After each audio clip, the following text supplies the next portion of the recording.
Le célèbre producteur américain Phil Spector est décédé ce samedi 16 janvier de mort naturelle à l'âge de 81 ans.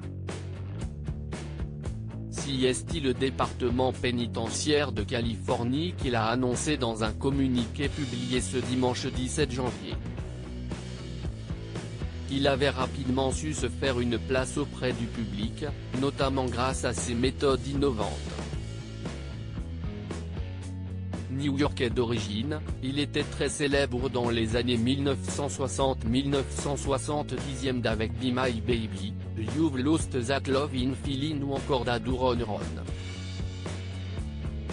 Il était le créateur de la technique appelée mur de son, qui consistait à superposer plusieurs sons pour en densifier la production.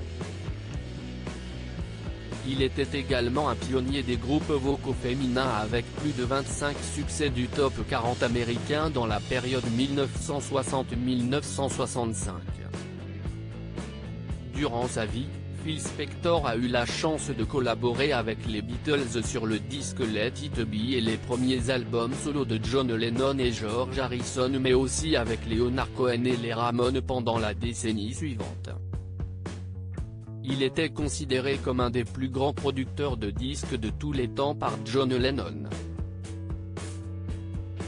À l'automne 1958, il a connu son premier numéro 1 avec les Teddy Bears, To Know Him Is To Love Him.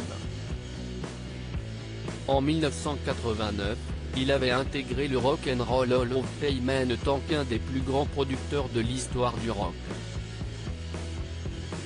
Son succès avait commencé à diminuer dans les années 1970. De plus, il a rapidement été rattrapé par des troubles physiologiques chroniques, qu'il nommait ses démons. Discret, il avait fait cependant parler de lui en 2003, après la découverte du corps d'une actrice dans son appartement. Le meurtre de Lana Clarkson depuis 2009, il était incarcéré dans une prison en Californie pour le meurtre de Lana Clarkson, une actrice de série B.